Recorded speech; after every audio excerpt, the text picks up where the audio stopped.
السلام علیکم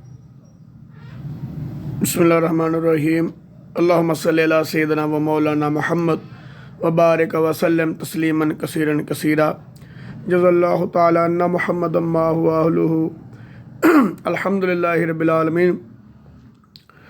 اللہ رب العالمین کا شکر ہے کہ ہم سارے نبی صلی اللہ علیہ وسلم کے امتی ہیں۔ اس پر ہمیں اللہ کا شکر بھی ادا کرنا چاہیے، ہمیں فخر بھی ہے، ہمیں خوشی بھی ہے۔ اللہ نے ہمیں ایمان عطا فرمایا، نبی اکرم صلی اللہ علیہ وسلم کی امت میں پیدا فرمایا۔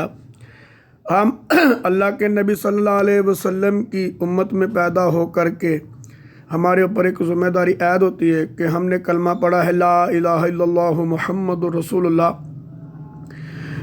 کلمہ پڑھنے کے بعد ہمارے اوپر ذمہ داری یہ ہوتی ہے کہ ہم اللہ کی عبادت کریں اور نبی صلی اللہ علیہ وسلم کے مبارک سنت طریقے پہ چلیں۔ نبی علیہ السلام کے مبارک سنت طریقوں پہ جب چلیں گے ہماری دونوں جہانوں کی کامیابی ہے۔ اسی بات کو، تبلیغ کو، دعوت کو لے کر پوری دنیا پر لے کر جانا ہے۔ جو نہیں جا سکتا وہ میری اس ویڈیو کو پوری دنیا میں پھیلا سکتا ہے کہ اللہ پاک ہماری دونوں جہانوں کی جو کامیابی ہے وہ دین میں رکھی ہے۔ اشہد ان لا الہ الا اللہ و اشہد ان محمد عبدہ و رسولہ۔ میرے نبی صلی اللہ علیہ وسلم رحمت للعالمین ہیں۔ آپ صلی اللہ علیہ وسلم کو سارے جہانوں کے لیے نبی بنا کر کے بھیجا، پورے عالم کے لیے نبی بنا کر کے بھیجا۔ میرے نبی صلی اللہ علیہ وسلم نے جنوں کو بھی ایمان کی دعوت دی۔ سورہ جن نازل ہوئی۔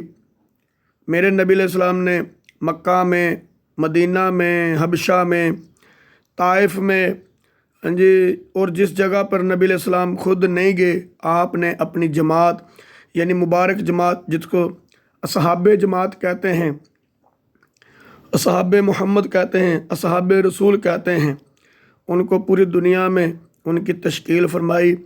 اور آج اصحاب رسول صلی اللہ علیہ وسلم کے مبارک اس محنت کی برکت سے اللہ پاک نے پوری دنیا میں اسلام کو پھیلایا۔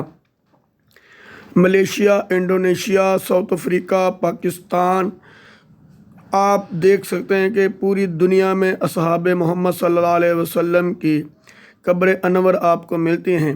اللہ ان کو جزائے خیر عطا فرمائے۔ اللہ کے نبی کا فرمان تھا کہ جس کا مفہوم ہے کہ اصحاب النجوم فبیہم مقتدیتم اہتدیتم، میرے صحابہ ستاروں کی طرح ہیں، جس کے بھی پیچھے چلو گے تم کامیاب ہوگے۔ تو پھر پہلے 4 خلیفہ کے کیا مقام ہوگا؟ تو اس کے لیے ہمیں صحابہ سے محبت ہے۔